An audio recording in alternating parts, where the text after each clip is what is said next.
जवानों से सुना है, पढ़ा है, उतना उतना हमारा अनुभव रहा है, वो आपके समक्ष रखा है। मैं बात एक ही कहना चाहूंगा। गालिब साहब का एक शेर याद आता है मुझे। गालिब साहब एक बहुत बड़े शायर गुजरे हैं। उन्होंने कहा है, बस एक ही भूल गालिब हमेशा करता रहा।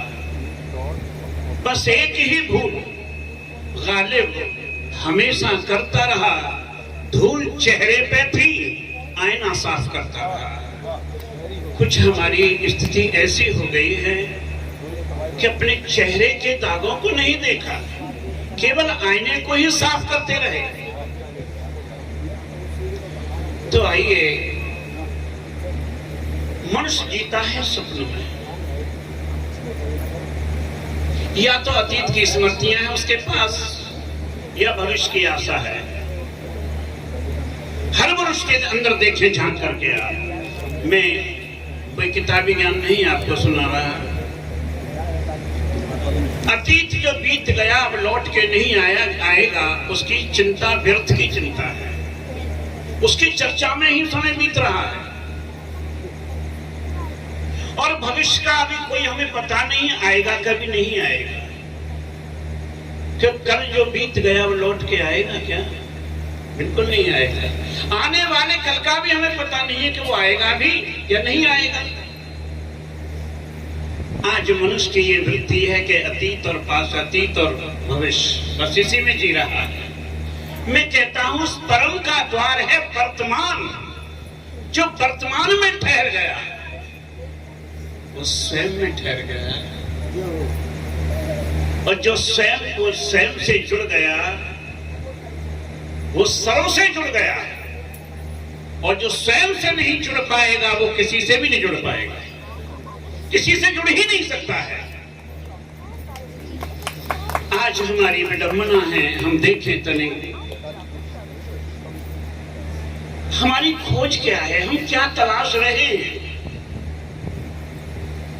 हम क्या पाना चाहते हैं। सब कुछ वैभव है, दुनिया का सुख सुविधा हमारे पास है, भौतिक सुख सारे मौजूद हैं। जो भौतिक सुख से संपन्न है, क्या उसके भीतर भी कहीं कोई भीतर एक कीड़ा नहीं काट रहा है कि जो क्या है जो नहीं मिला है?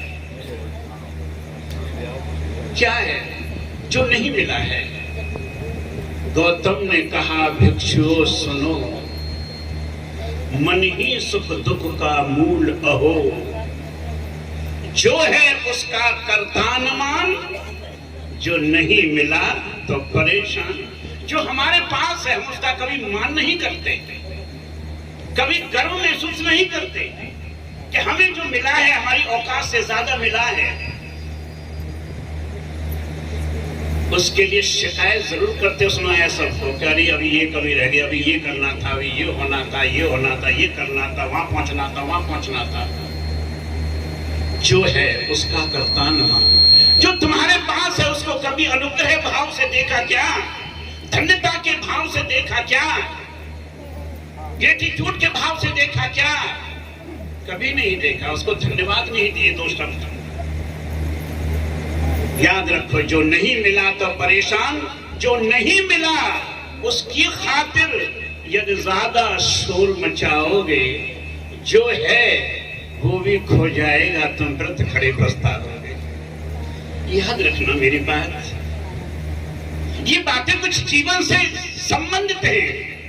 हम जीवन को तनिक देखें। माना तुमने भूगोल पढ़ा, माना तुमने इतिहास पढ़ा, जीवन की किताबों में लिखा क्या वो पाठ पढ़ा? नहीं पढ़ा तो कुछ शर्माओ, कुछ गीत जिंदगी के गाओ। अब तो जिंदगी के गीत गाओ। इस जीवन को जो जिया जा रहा है, क्या हम इस जीवन को जानते हैं? जीवन से तो हम सब अपरिचित हैं। जीवन के प्रति हमारा कोई भी ख्याल नहीं है जिसको हम जी रहे हैं। हमारी खोज क्या है? घर से बाहर सब निकल पड़े। हम अपने शरीर से बाहर ही खोज रहे हैं, सब घर से बाहर सब निकल पड़े। कुछ मंदिर, कुछ में खाने में, कुछ लोग लगे धन के पीछे, कुछ पागल कुर्सी पाने में। अब कौन भला समझाए इन्हें, घर का हीरा दिखलाए इन्हें। आओ, अपने उस हीरे की तो तुमने कभी पहचान की ही नहीं है, जो तुम्हें अभी यहाँ पे कई शब्दों से उसको संबोधित किया जा रहा था। अपने स्वयं को नहीं जाना। मैं नहीं कहूंगा आत्मा परमात्मा की बात है, ये शब्द पुराने पड़ गए। जो हमारा जीवन रूपी हीरा है, क्या उसको हमने पहचाना? नहीं पहचाना। एक मुझे रुबाई याद आ गई, जिस्म और रूह का रिश्ता भी अजब रिश्ता है। देखा है ना, जिस्म और रूह कहीं दो नहीं है, अलग नहीं है, ये अलग रह ही नहीं सकते। बिना जिस्म के रूह नहीं रह सकते, बिना रूह के जिस्म नहीं रह सकता। राइट? जिस्म और रूह का रिश्ता भी अजब रिश्ता है। उम्र भर साथ रहे, फिर भी तवारुफ न हुए, फिर भी तवारुफ नहीं, एक दूसरे को पहचान नहीं पाए। इतना लंबा समय हो गया, फिर भी जिस्म रूह को नहीं पहचान पाया, रूह जिस्म को नहीं जान पाई। इसको हम क्या कहेंगे? अज्ञानता है नहीं। रूह में उसी को कह रहा हूं जो हमारा जीवन को जिया जा रहा है, और जीवन कोई छोटी मोटी चीज नहीं है। जीवन है मेरा स्वयं का होना। और बुद्ध ने कहा है हैपनिंग, यहां सब हो रहा है। बुद्ध ने नहीं कहा कि ये चीज है, वो चीज है, ये चीज है। बुद्ध ने कहा कि यहां हैपनिंग, सब हो रहा है।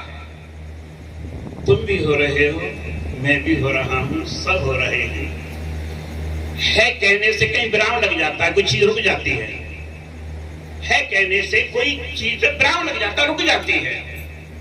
यहां सब हो रहा है। जब मैंने कहा भाई साहब हैं, तो इतनी देर में इनका ब्लेड जो है एड़ी से लेके सर तक कितने राउंड ले गए, तो है जैसा यहां कुछ भी नहीं है। याद रखना, यहां सब हो रहा है। तो मैं कह रहा था कि इस जीवन को पहचानो। हम क्या खोज रहे हैं, हमारी तलाश क्या है? हमको यही पता नहीं कि हमारी खोज क्या है। कोई कहता है सुख, सुख कहते हैं तो क्या दुख पीछे पृष्ठभूमि पर नहीं खड़ा हुआ है? तो शांति कहते हैं तो क्या अशांति, जो शांति की खोज में चलेंगे, पहला कदम ये उठाएगा, अशांति ही आएगी। यानी परमात्मा जो तुम कहते हो वो दो विरोधाभासों का नाम है।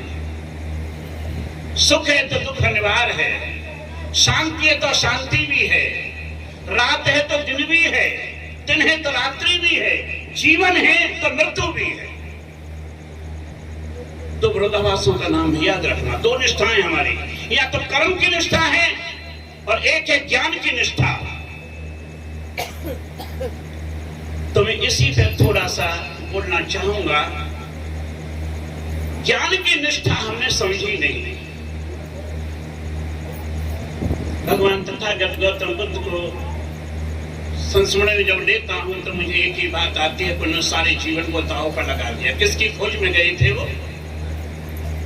वो स्वयं की खोज में थे। उन्होंने सब कुछ देखने के बाद 6 वर्ष में दादी इतना त्याग तपस्या इतनी की कि मरने के कगार पे आ गए। बुद्ध हम मरे तब मरे, निर्जना नदी में स्नान करने के लिए उतरे थे। इतनी सी सामर्थ्य नहीं थी कि वो खुद चल के उस पार पर पहुंच सके। एक पेड़ की वृक्ष की जड़ लटकती थी, जड़ को पकड़ करके उस पार पे गए। इतने लागर पे हो गए थे। किसके लिए? सत्य की खोज के लिए। सत्य क्या है? मैं स्वयं हूं।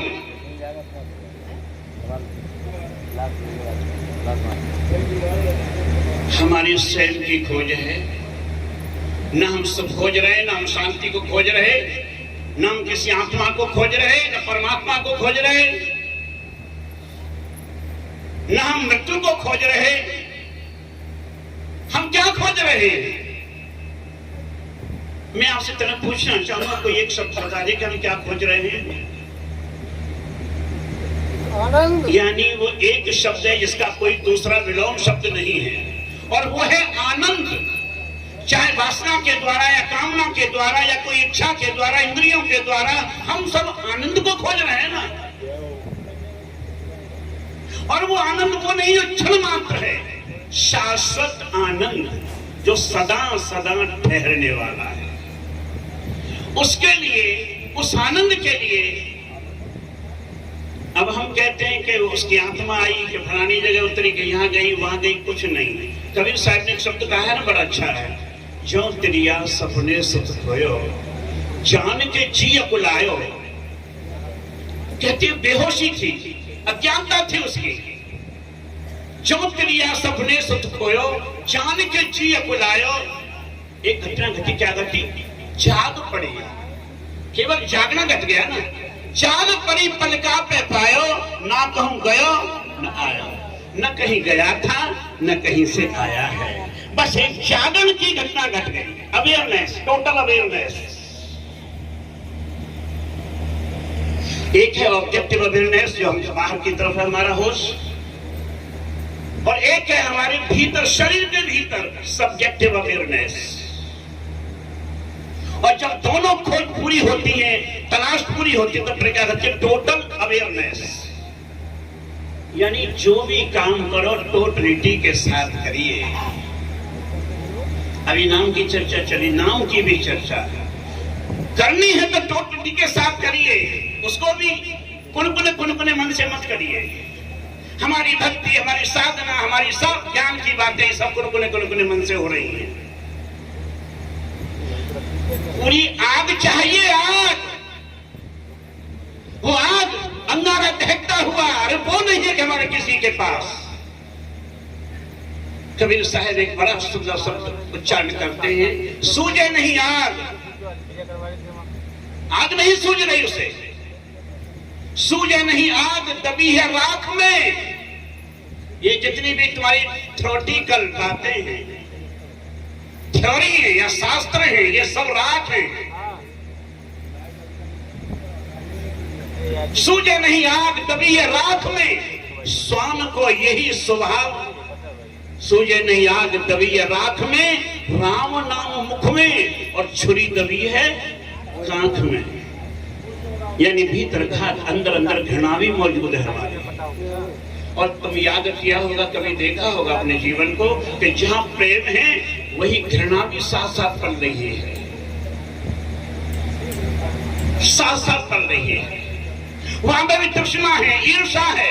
कबीर साहब कहते हैं, तृष्णा तू न गई मेरे मन से। हे तृष्णा तू नहीं गई, तो आओ तने देखे, विचार करें। मैं आपको एक दृष्टि दे रहा हूं, मैं विचार के लिए आपको बाध्य कर रहा हूं। सोचे, विचारें। जब कोई क्रांति घटी है तो अपने विचारों से ही घटी है। हम लकीर के फकीर न बने। अभी एक शब्द उच्चारण किया था तथागत गौतम बुद्ध का, अप दीपो भव। वो कहते हैं कि हे आनंद, शिष्य ने पूछा कि बनते हम क्या करें, हे भगवान हम क्या करें? तो बोले तो इसलिए भी भरोसा विश्वास मत कर लेना कि 10,000 लोग मेरे साथ हैं, और इसलिए भी भरोसा विश्वास मत करना आनंद कि सभी राज घर से, परिवारों से आए हैं मेरे पास चल चलकर, इससे भी प्रभावित मत हो जाना। और आनंद तो इसलिए भी मत भरोसा करना कि तथागत गौतम बुद्ध मैं कह रहा हूं, जब तक तेरे अनुभव में खरान उतर जाए तब तक तो किसी पे भरोसा मत करना, मुझ पे भी मत करना। अब हम क्या कर रहे हैं? हमारी तो नींव भरोसे पर खड़ी है। राम को मानने उनकी भी भरोसे में नींव खड़ी है, रामकृष्ण को मानने उनकी भी नींव भरोसे पर खड़ी है, गीता को, भागवत को, रामायण को, जिसको मानना भरोसा ही कर रहे हैं हम। बिन देखे क्या करे बखान। और आज बुरा मत मानना, मध्ययुगी संत जो है इनको भी हम उनका ही उच्चारण कर रहे हैं, अपनी बात नहीं कह रहे। हमारे जीवन में कोई ट्रांसफॉर्मेशन नहीं हुआ, हमारे जीवन में कोई रूपांतर नहीं हुआ, तो मैं कहूंगा हमारे मध्ययुगी संतों को मानना भी हमारी ऐसे ही विडंबना है, केवल मानना ही केवल है। जब तक जीवन में रूपांतर न आए, कुछ परिवर्तन न घटे, तब तक तुम मत मान लेना। कबीर साहिब की वाणी कबीर ने कहा है, कबीर साहिब की वाणी, कबीर साहिब का कोई मुकाबला ही नहीं है। और संत रविदास के मानने वाले मेरे पड़ोस में बैठे हैं, यानी इनका उच्चारण करने से, इनकी जय जयकार करने से हमारी जय जयकार नहीं होगी। उनकी तो जय हो गई, उनकी जय हो गई, क्योंकि जय वाले उन्होंने कार्य किए। अब सोचो तुम्हारी जय कैसे होगी, तुम्हारी जय कैसे होगी, ये सोचो। अब दीपो भव अपने दिए आप स्वयं बनो, अपना मानव स्वयं खोजिए। अरे उन संतों ने सबको जब बलिदान पर लगा दिया, सबको सौंप दिया, तो आओ इसके लिए मैं एक ही बात कहना चाहूंगा। मेरी स्वयं की तलाश है, मैं आप अपनी तलाश में हूं, मैं आप अपनी तलाश में हूं, मेरा कोई रहनुमा नहीं है। वो क्या बताएंगे राह मुझको, जिन्हें खुद अपना पता नहीं है, जिनको खुद पता नहीं वो क्या राह बताएंगे हमको। तो आओ मैं पहली बात ये कहना चाहूंगा, बुद्ध ने 3 मार्ग दिए हमको। पहला है समयक दर्शन। आज संसार में उल्टा हो रहा है, पहले आचरण को संभाला जा रहा है। ऐसे उठो, ऐसे बैठो, ये मत खाओ, वो मत खाओ, ये मत पियो, वो मत पियो, ये करो, वो मत करो, पाप पुण्य, शत्रु मित्र, ये सब इसी में उलझे हुए हैं। मैं कह रहा हूं चरित्र से कोई बात शुरुआत नहीं हो सकती है। पहले तुम्हें समय का दर्शन करना होगा। समय का दर्शन कहता है, जिधर देखता हूं उधर तू ही तू है, तत्वमसि कहते तत्व। कृष्ण से जब अर्जुन ने पूछा कि भगवान ये सारा संसार तो आपको भज रहा है, सारा संसार आपको ही पूजता है, आपकी पूजा करता है, तो भगवान श्री कृष्ण बड़े भाव से कह रहे हैं कि ये बात जो देवी देवताओं की पूजा करते हैं देवी देवताओं को प्राप्त होते हैं, जो भूतों की पूजा करते हैं भूतों को प्राप्त होते हैं, जो पितरों की पूजा करते हैं पितरों को प्राप्त होते हैं, वह मुझे प्राप्त नहीं होते। देख लो हमारा समाज कहां जा रहा है, हम या तो देवताओं की पूजा में लगे, या भूतों की पूजा में लगे, या पितरों की पूजा कर रहे हैं। बात हमारे गौतम साहब ने कही थी, अध्यात्म पे ही होनी चाहिए। अद्वैत और अध्यात्म एक चीज है, कोई द्वैत नहीं होना चाहिए। हम सब इसी में जी रहे हैं, तो कहा कि फिर हम प्रभु आपको कैसे पूछ सकते हैं, आपको कैसे बचते हैं? तो वहां पर एक इशारा दे रहे हैं भगवान श्री कृष्ण के पार्थ, जो मेरे तत्वदर्शी महात्मा से मेरे तत्व को जानकर मुझे भजता है, वो भक्त मुझे अनन्य प्रिय है, उसमें और मुझ में कोई फर्क नहीं, वो मेरे अंदर है और मैं उसके अंदर हूं। तत्व मन बुद्धि अहंकार चितान नाहम। शरीर की बात नहीं, क्योंकि मन से ही बना है मनुष्य। मन बुद्धि अहंकार चितान नाहम, न हम मन है, न हम बुद्धि है, न हम चित है, न हम अहंकार है। जैसे कि मेरी बॉडी है, ये मेरा हाथ है, मैं हाथ थोड़े ही हूं। कहने समुद्र में आता नहीं कि किसका हाथ है, मैं कहूंगा मेरा हाथ है, यानी मेरा हाथ है, मैं हाथ नहीं हूं। ये मेरा पैर है, मैं पैर नहीं हूं। ये मेरा पेट है, मैं पेट नहीं हूं। कहते मेरे पेट में दर्द हो रहा है, मेरे पेट में दर्द हो रहा है, मुझ में दर्द नहीं हो रहा। कितना संकेत मिल रहा है हमको। मेरी आंख में दर्द है, मेरी डाढ़ में दर्द है, मुझ में दर्द नहीं है। फिर हुआ रही हो कौन है? कौन है? ये सबसे बड़ा विषय। खोजो, सुबह सुबह उठते चारपाई से अपने से पूछा करो कि मैं कौन हूं। महर्षि रमन से जब कोई आके पूछता था, कोई अग्रेश, कि मेरा मन अशांत है, कि मैं दुखी हूं, तो महर्षि रमन